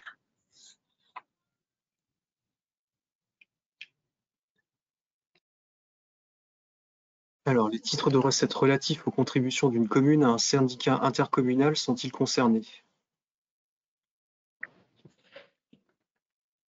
Alors, j'aurais tendance à dire par la réglementation, l'obligation ferme, pas vraiment. Mais dans le cadre de la dématérialisation qui est souhaitée notamment pour derrière la dématérialisation globale dans le futur, la signature électronique, on a tout intérêt à tout faire passer par Chorus Pro. Mais c'est vrai que ces factures-là ne dépendant pas du code de la commande publique, effectivement, elles ne rentrent pas dans l'obligation stricte et réglementaire. Mais j'aurais tendance à dire, puisque de toute façon, on va avoir comme objectif de dématérialiser toutes les collectivités, en tout cas celles du réseau, autant autant faire toutes les factures en émission et en réception, y compris les titres, du coup. C'est simplement, au lieu de déposer une facture, ce sera un avis des sommes à payer qui sera déposé.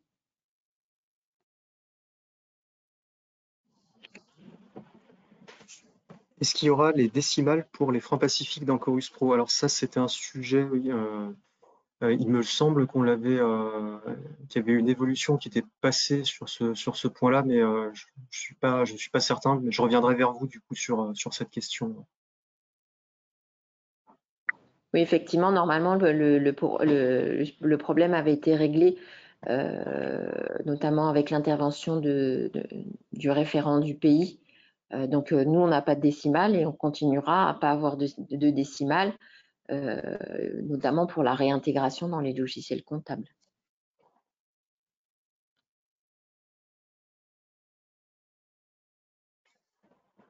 Est-ce que les PJ mises à disposition sur Chorus Pro sont-elles également converties au format OCR automatiquement? Pour moi, ça n'est pas le cas, mais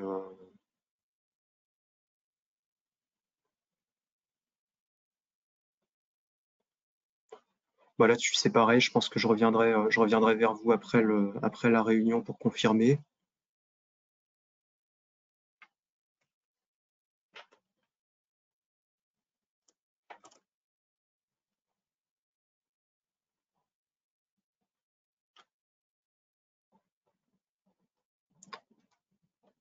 Pas d'autres questions. Je vais passer sur le reste à voir, donc notamment tout ce qui est documentation et support. Si jamais, une fois que vous aurez commencé à aller sur Chorus Pro, si jamais vous rencontrez une difficulté un jour, vous avez la possibilité de contacter notre support technique. Donc pour ça, vous avez un bouton support, hein, ou à partir duquel donc, vous pouvez cliquer sur nous contacter.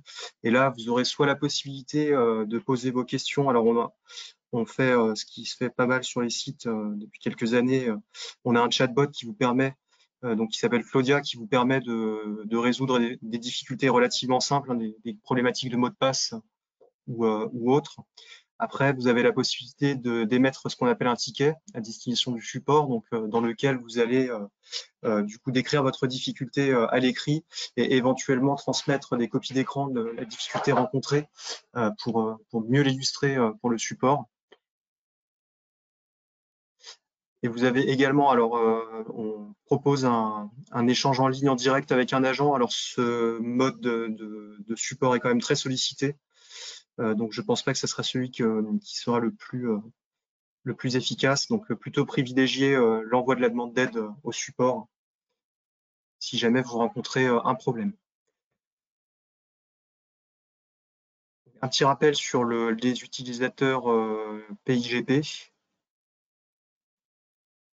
Pour ceux qui devront passer par Chorus Pro via ce portail de la gestion publique. Et enfin, vous avez donc on a créé un nouveau portail de documentation en début d'année, en fait, qui va centraliser l'ensemble de la documentation relative à Chorus Pro. Donc, ce portail, vous pouvez y accéder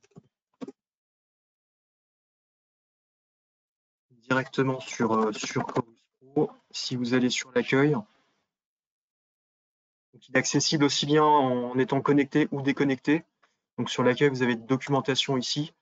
Et là, vous avez toute la documentation qui est classée par domaine. Les différents domaines de Chorus Pro, notamment ici, tout ce qui est facturation, vous pourrez le retrouver là. Vous avez les guides utilisateurs qui vous donnent les pas à pas et éventuellement les bonnes pratiques que vous pouvez utiliser sur le portail. Si jamais vous envisagez d'utiliser des logiciels pour vous raccorder sur Chorus Pro, vous avez aussi toute une documentation raccordement, avec notamment les spécifications externes. Donc ça, c'est une documentation qui peut être intéressante à communiquer à vos éditeurs s'ils recherchent de l'information sur les aspects vraiment plus techniques, raccordement.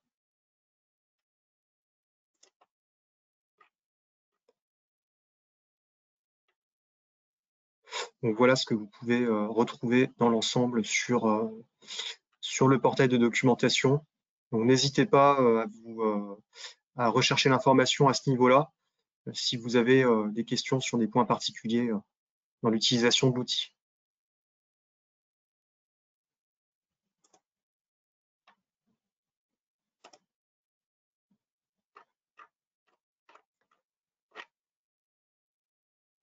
On est arrivé au bout de la présentation. Ce que je vous propose, c'est de faire une dernière passe de questions.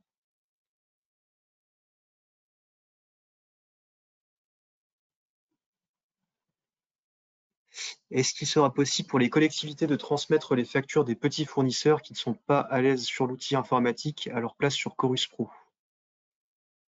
Je pense pas que ce soit le processus envisagé.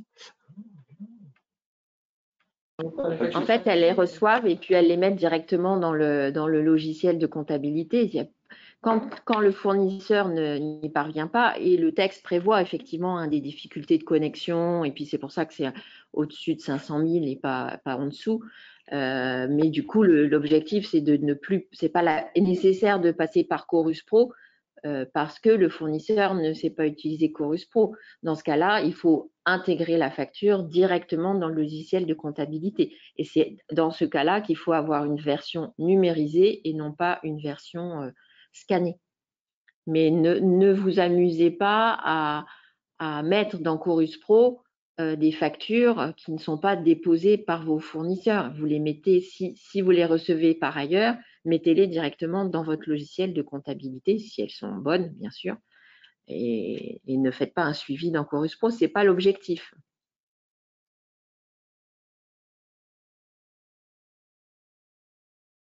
Pourriez-vous nous rappeler chez qui obtenir nos mots de passe de connexion à Chorus?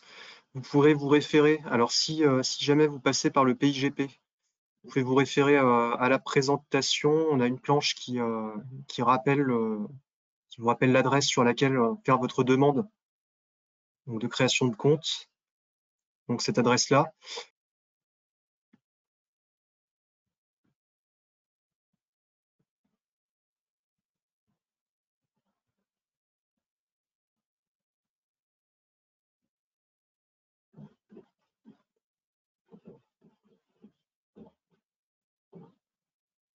Il faut donc qu'on contacte nos fournisseurs afin de cadrer la procédure de traitement de leurs factures, qu'on reformalise la présentation de leurs factures en y attribuant le numéro SIRET, le numéro d'engagement, etc. C'est peut-être l'occasion, Romain, de préciser que pour les fournisseurs, il y aura également un webinaire qui est prévu en septembre. Et donc, la DCO, la Direction de la commande publique, va également informer l'ensemble du monde économique via la plateforme de dématérialisation des marchés publics pour faire comme vous l'avez fait vous, un lien d'inscription et ensuite donc un webinaire dédié aux opérateurs économiques polynésiens. Donc ça, ce sera en septembre. On avait défini déjà la date, je crois, Romain. Oui, je crois que c'était le 23 peut-être. C'était fin septembre, il me semblait. Ouais, je me demande si c'est pas un 25. Je crois que c'est 25 aussi, ouais, 25 septembre. 25 de mémoire. De toute façon, on le fera mettre sur le... on informera les acheteurs publics et on le mettra sur la plateforme de la DCO. Peut-être rappeler aussi à cette occasion que tu as pu enregistrer le webinaire. Oui, c'est bon, on pourra le mettre à disposition. Voilà, on le mettra à disposition et pareil, on le mettra sur le site de la DCO, sur la plateforme TRIRI, si je prononce bien.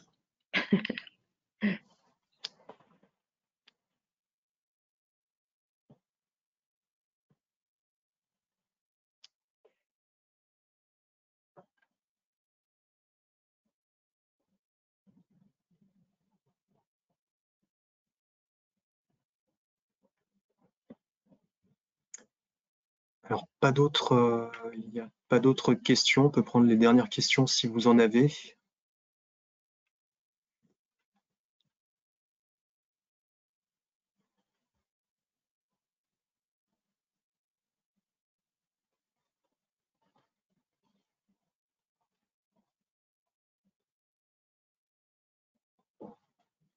Bon, pas d'autres questions a priori. Est-ce qu'il y aura un support par téléphone dans les horaires de l'administration de la Polynésie? Alors, sachant qu'il n'y a pas de support déjà de toute façon par téléphone sur Chorus Pro.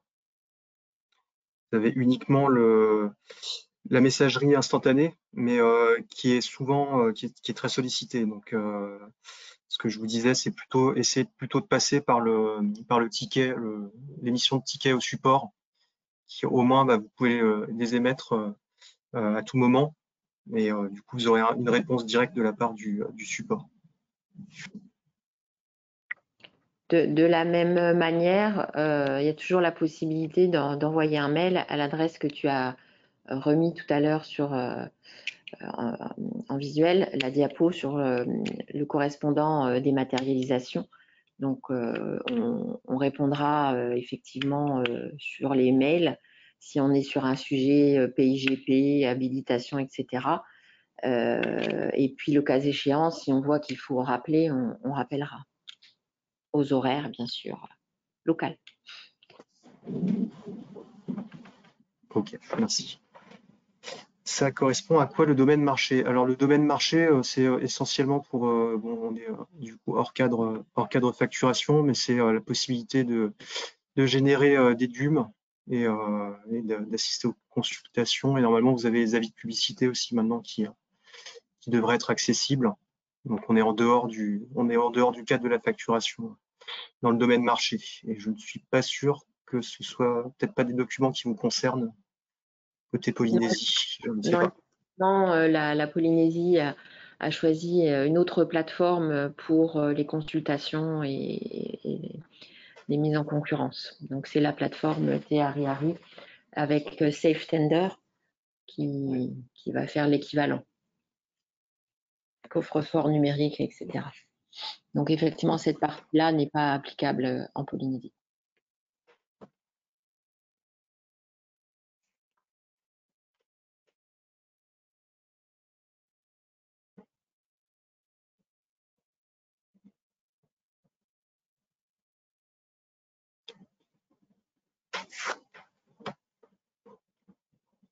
Il n'y a pas d'autres questions. Ce que je vous propose, c'est que s'il y a pas d'autres questions, on peut peut-être mettre fin à la réunion. Donc, je reviendrai vers vous, notamment si jamais je vais récupérer le fichier des questions. S'il y a des questions qui n'ont pas été répondues ou sur lesquelles il y avait des précisions à apporter, je reviendrai. Du coup, je te les communiquerai, Anne-Sophie. Je te communiquerai le fichier avec les réponses. Ok, et notamment, Jean-Christophe m'indiquait la réponse sur les PJ, effectivement, est-ce qu'elles-mêmes, elles seront récupérées sous le même format que la facture, c'est-à-dire consultable, enfin, dans lequel on peut faire des recherches. Donc, est-ce qu'on a effectivement un PDF OCRisé, ou je sais pas comment on dit, voilà, OCR, voilà. Oui. C'est peut-être cette question-là. Ok, très bien. Merci, du coup, merci à tous pour votre participation. Donc, n'hésitez pas donc déjà à récupérer le support qui est sur l'onglet support à distribuer, documents à distribuer. Vous pouvez vous référer aussi donc au site documentaire si jamais vous voulez vous approfondir un petit peu ce qu'on a vu aujourd'hui.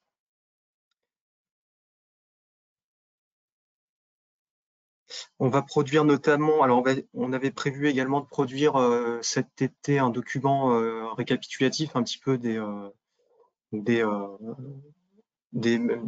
démarches à effectuer pour aller sur le site de Chorus Pro.